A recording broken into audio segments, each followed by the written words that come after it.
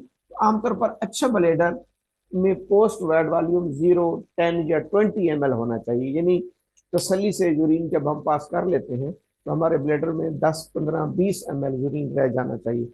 लेकिन इस केसेस में, यानी प्रोस्टेटिक हाइपरप्लेजिया में या प्रोस्टेटिक हाइपरट्रॉफी में, आमतौर पर हमें 30-40 से भी ज्यादा ml यूरिन ब्लेडर में मिलता है। तो जो ब्लेडर 50-60 ml हर वक्त रिटेन रखता है, तो उसमें जब थोड़ा सा भी यूरिन और बन के आता है, मसलन 60-70 ml, तो 2-2 घंटे बाद मरीज को यूरिन की हाजत होती रहती है। यही इस रेमेडी की मेन सिम्टम्स हैं कि urging to urinate, frequent urging to urinate, specially patient intends to pass the urination at night, यानी रात को वो बार बार यूरिन पास करने की ख्वाहिश रखता है। इस हवाले से ये मेडिसिन बहुत इंपॉर्टेंट है। लेकिन इसके अलावा इसके असरात दोनों जेंडर्स पर, अच्छा एक तो ये मेल का हो गया, एक फीमेल की सिम्टम है, तो उसको डॉक्टर क्लार्क ने और बाकी डॉक्टर्स ने भी काफ़ी अपने एक्सपीरियंसेस में मेंशन किया है। अनडिवेलप्ड ब्रेस्ट, अनडिवेलप्ड ब्रेस्ट, यानी अगर फीमेल में ब्रेस्ट की डेवलपमेंट ना हो रही हो या एट्रॉफी हो रही हो, breast dwarfness, small small breast, उनमें भी हम सेबरसेबुलेटर को एडवाइस कर सकते हैं। एक तो मेल के प्रोस्टेट में आ गया, फीमेल के अंडर डिवेल्प ब्रेस्ट में, ब्रेस्ट एट्रॉफी में, ब्रेस्ट ड्वार्फनेस में, उसमें भी हम सेबरसेबुलेटर को एडवाइस करेंगे। तीसरी चीज दोनों जेंडर्स में है, दोनों जेंडर में, यानी मेल और फीमेल दोनों जेंडर में, वो है डिप्रेशन या suppression of sexual desire, sexual desire का सुप्रेस कर जाना, सेक्सुअल एपेटाइट का सुप्रेस कर जाना, सेक्सुअल डिजायर्स का सुप्रेस कर जाना, जिनसी ख्वाहिशात का दब जाना, न होना, उसमें भी हम सेबरसेबुलेटर को कंसिडर करेंगे। अब इसकी तीन मेन अफिनिटीज हो गई। पहली अफिनिटीज मेल रिप्रोडक्टिव सिस्टम प्रोस्टेट के साथ, प्रोस्टेटोमेगेली, प्रोस्टेट हाइपरप्लेजिया, जिसमें प्रोस्टेट का साइज बढ़ जाएगा, उसका वेट बढ़ जाएगा और वो यूरिन को रिटेन करेगा, यूरिन को ऑब्स्ट्रक्ट करेगा, ऑब्स्ट्रक्शन काज करेगा, यूरेथ्रा तंग हो जाएगा। तो सेबरसेबुलेटर से प्रोस्टेट ग्लैंड का साइज भी कंट्रोल हो सकता है, फर्दर बढ़ेगा भी नहीं और कम भी हो सकता है। यानी कि ये मेल को इस पोजीशन में कैथीटर में जाने से बचाता है, इसलिए शायद होम्योपैथिक में इसको होम्योपैथिक कैथीटर लिखा जाता है, होम्योपैथिक कैथीटर। दूसरी इसकी अलामत, जैसे मैंने कहा कि फीमेल में ब्रेस्ट अगर अंडर डिवेलप्ड है, अगर ब्रेस्ट की ड्वार्फनेस आ रही है, तो उसमें भी इसको अच्छा पाया गया है। तीसरी, दोनों जेंडर्स में suppression of sexual appetite, sexual desires का दोनों जेंडर में सुप्रेस कर जाना। ये आज की इस मुख्तसर मेडिसिन का तारफ था। सेबरसेबुलेटा प्लांट किंगडम, वेजिटेबल किंगडम की मेडिसिन है, जो कि मेल रिप्रोडक्टिव सिस्टम और फीमेल रिप्रोडक्टिव सिस्टम पर एक्ट करती है। Thank you.